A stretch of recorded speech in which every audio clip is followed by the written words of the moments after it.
Novak, great to see you again. Another week, another record for you, it seems, and the most weeks at world number one. You're going to probably pass Steffi Graf this week when we get to it all shaking out there. What does this latest achievement mean to you?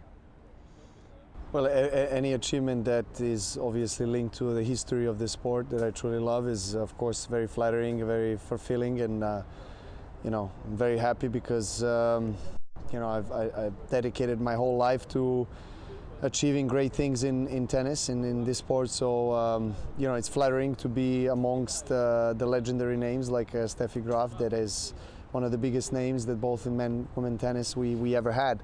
But I keep going. I don't try to, I guess maybe it's bad to say pay too much attention to that, but in a way, like, just moving on and trying to take on the next challenge, because if there's one thing that the tennis life and a tennis kind of season teaches you, is that you have to move on to a next one very quickly. Whether you win or lose, is always a possibility or an opportunity coming up. Talking of the next challenge, of course, 22 Grand Slam wins now since we last saw you on the ATP Tour. How much are you plotting and planning your sort of tour schedule to really focus on number 23? Well, in one way, I really value every tournament greatly, so I try to approach to each tournament like it's a most important one, regardless of the category of the event. So I really want to, particularly at this age and stage of my career, to really try to use the most of my own abilities and win as much as I possibly can. Each trophy maybe values 2, 3, 4 times more than what was the case 10 years ago. But at the same time, of course, it's no secret that the biggest priority tournaments, the goals and ambitions, are the Grand Slams and some 1,000 ATP events, where I participate. So that's where I like to peak. But that's kind of on a long stick, because the Roland Garros is still months and months away. So I try to take things week after week, build my form, build my body, be mentally there, inspired to play tennis every single day. There's something to improve on, a new challenge. So it's a kind of a lifestyle that I'm used to, and I still enjoy it. So I hope that by the time Roland Garros arrives, I'll be in the best shape possible. Now, talking of Roland Garros, it is of course you against Rafa, isn't it? It's no secret for this Grand Slam record. How would you describe your relationship and your rivalry with Nadal? Well, best rival that I ever had, biggest rival I ever had. We played 59 times against each other. I mean, the most that any two players faced each other in the history of the game. So we still keep going strong. I'm happy that we both are challenging the young guns, for the biggest titles.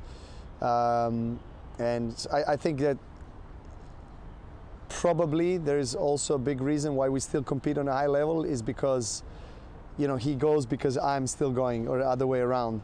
And I think that's great about this rivalry, and I feel like many people around the world who follow sports and tennis, they still want us to keep going until we can't go anymore, I guess.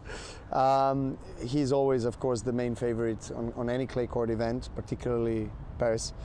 Yeah, let's see. I mean, we both want to peak there. It's no doubt about it. So let's see what happens. You were playing through pain and injury, it's no secret, through Adelaide and Melbourne. You sort of alluded to it after the tournament in Melbourne. How tough was that period, and how much did you need to sort of manage your body through that? It was challenging. Look, I know that there's a lot of big shadow, the doubt whether I had an injury or not. There are a lot of people questioning that.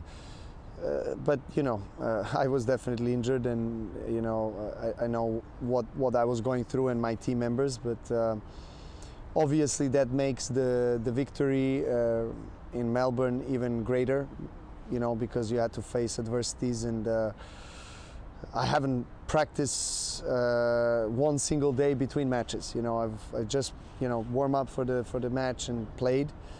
Luckily, I was having a great preparation prior to coming to Australian Open, and plenty of tennis. So I was, so to say, allowed to have the luxury of maybe not practicing in the days with no match. and I'm just trying to use every moment to recover and to get my leg in a better shape. Right now, I have not felt pain for the last week or so. I feel good on the court. Still building, still getting to 100%. I'm still not there, but you know, it's a process, and I look forward to what's coming up. Well, Dubai, I mean, particularly in the last 10, 15 years, has become one of the most important places and bases for tennis players, both men and women. So many players come here in the off season, including myself. You know, I try to use at least a week or 2 weeks in December. You come play for the tournament. Great weather, fantastic climate, very international. Just conditions, everything, facilities are phenomenal. So of course, then, you know, for Europeans, where normally during that time is cold, you want to be in a place where it's warmer, and obviously going into Australia, which is summertime, and tennis is an outdoor sport, so here you can play outdoor all year. And people love tennis, you know, people appreciate the tennis players here, and of course it's you know, I feel comfortable, I feel welcome.